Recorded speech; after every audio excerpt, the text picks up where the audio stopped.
La rencontre avec le loup, bon là c'était un peu attendu sans l'être parce que je savais qu'il y avait du loup dans le secteur, j'en voyais tous les jours sur les pièges photos. Et ce matin-là, je suis allé justement relever le piège photo un peu tard pour éviter de déranger.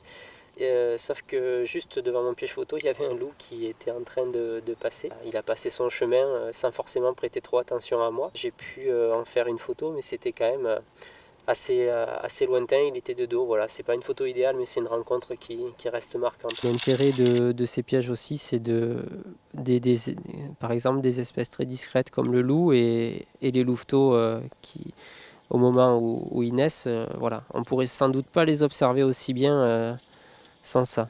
Là, on a des comportements vraiment naturels où ils jouent. Et vraiment, voilà, ce qui m'intéresse, c'est d'avoir des comportements naturels. Ça permet de mieux étudier cette faune-là non perturbée. Lenny Vidal est photographe naturaliste. Son métier, c'est de capturer derrière son objectif les animaux et les paysages du Ventoux et de ses alentours. On va monter juste au-dessus. Je me lasse pas parce que j'ai la chance aussi de faire une grande variété de types de photos. Donc les jours où je ne veux pas forcément faire d'animalier, je peux faire du paysage, de la macro.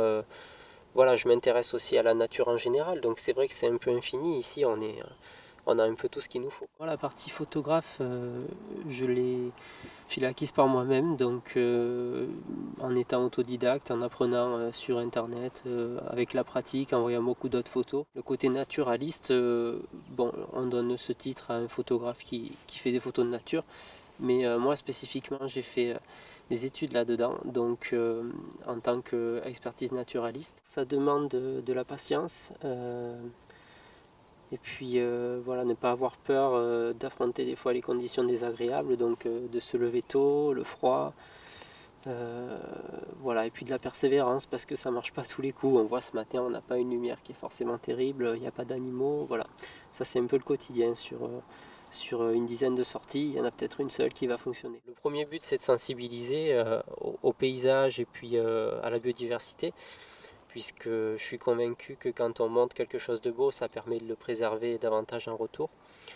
Et puis voilà, donc je le partage notamment via mes expositions que je peux faire dans le secteur ou ailleurs.